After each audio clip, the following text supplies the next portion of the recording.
So I'm Jamie Lee Bolger, and my family is from Minjerribah, which is Stradbroke Island off the coast of Queensland, and they're the Ngunnawal people.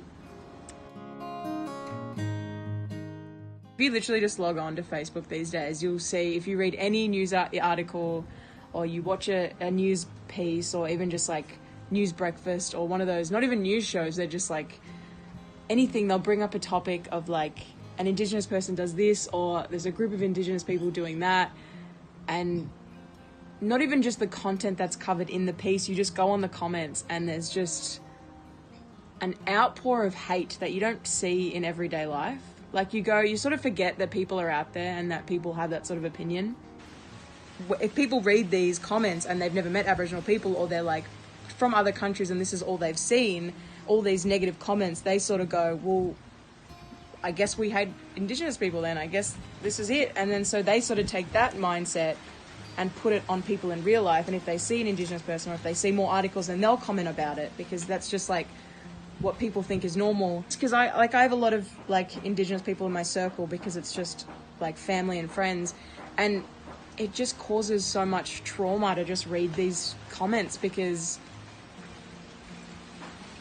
I mean, it's not great to read about anyone, let alone like people that you identify with and people that you relate to. You log on and it's just like anything, it'll just be an article about like even just like the Australia Day rally, and it's like people will just be like, oh, they're still there, like we didn't get rid of them when we could have, and like what are they yelling about? And it's like more specifically the Kerry Ann Kennelly thing that happened straight after the Australia Day. Has anyone been out to the outback where children, babies, 5-year-olds are being raped, their mothers are being raped, their sisters are being raped, they get no education?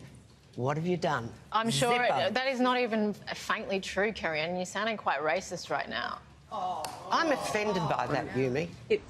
That sort of thing happens a lot, all these bold, like, sort of open questions with no factual things, like, just like, where are they on the rest of the year? And then if Yumi hadn't have been there, it would have just been like, yeah, you're right. Everyone was there who's doing nothing. So I think with all these negative stereotypes that are sort of growing in the media and on social media with all these comments on just, I think like the negative stereotypes that like Aboriginal or Indigenous people are drunks, they're criminals.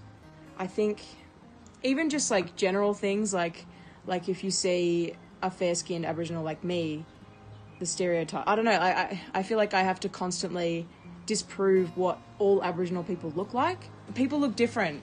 Like, because my family's from Queensland, we obviously don't have, like, my great-grandma's a full-blooded Indigenous person, which I should never have to say, but because she's from Queensland, she doesn't have that same dark skin that you need in the outback, and it's just because that's how humans work. Like, if you need that skin, you need the dark skin because of the heat, but Queensland doesn't have that severe heat, so she's fairer skin. And even just the fact that I've had to say that so many times, and even just like having to disprove these stereotypes just brings it back, and it brings that sort of pain back of constantly being like having to prove even just my identity, my family's identity, having to just prove things to other people.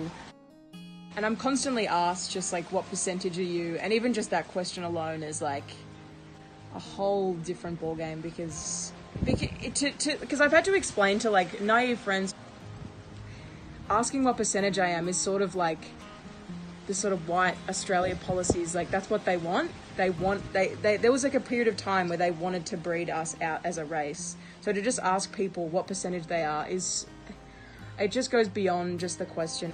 I sort of hear the question like, oh, it's like, what's his name? Kevin Rudd already said sorry. What else do you want? You get free education, free cars, free houses, and all this just like, I was on set once. I was doing a kid show at a Aboriginal community centre, and then the soundo was like, we were walking back from lunch and the soundo points at all these Commodores and he goes, oh, you know all those cars there that are lying along there? I go, yeah. And he goes, you know, they got them all for free.